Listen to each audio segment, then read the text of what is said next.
Just in the past couple of weeks, over on the Rebel Scum forums, I was talking about this toy movie that I did years ago using my Super 7 Reaction Dark Crystal action figures. And today, just by sheer happenstance, I found the camera chip that a lot of those photos, but not all of those photos, were made on. For instance, in the finished film, you see this extreme close-up of Jin's hand shoving the crystal shard into the dark crystal. But on the camera chip, you get this wider shot. Here's a wider shot still revealing that Jin was held aloft by a table pod for my camera. And the widest shot yet, the full pullback, reveals these three cinder blocks, which I would move around from paving stone to paving stone depending on where the sunlight was at the time in my parents' backyard. At the top middle of the screen is the wrought iron gate onto their driveway. Here's another fun pic. This is the original photo taken on top of my car at the little quarry area where I had found the rocks. I could not find an angle with sky behind them that didn't have something in it. I tried multiple different angles.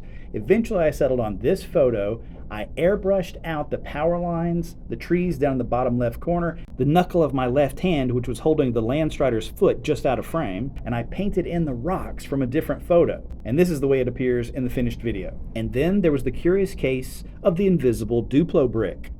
So my mom has toys outside for all the grandchildren and great-grandchildren to play with, and there was still a box at the time of Duplo bricks. I needed something that was going to hold Kira up to the right height so it looked like Jin was holding her, but they were going to be top-heavy and fall over, so she needed support.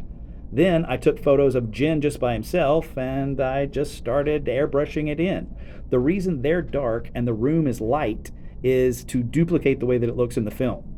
And the way I achieved that in real life was with a patio umbrella. I would block it off for one shot and move it out of the way and give them full sunlight for the next. Jin and Kira were in shadow, but the room was in full daylight, and that duplicates the composite look of the film. Now, there were some other shots in the finished video where I digitally manipulated the photos before the edit. I don't have the original doctored photos, but just for the purposes of illustration, I've taken the software on my phone and redoctored them, sort of, so you can see what I'm talking about. For instance, the shot where Jin is playing his flute to vibrate 3 of the shards to see which one is the one. I only had 1 shard, so I photographed it in 3 positions and painted them all together. When Jin draws back and plunges the shard into the dark crystal, I didn't think I would be able to get him back in the exact same position after I moved his arm. So I photographed him, and then I painted out the arm, repositioned the arm separately, and painted it back in at a different angle. Then there was the difficulty of painting in the Nika Chamberlain, who is much bigger, into a shot with a Funko Reaction Jin and Kira.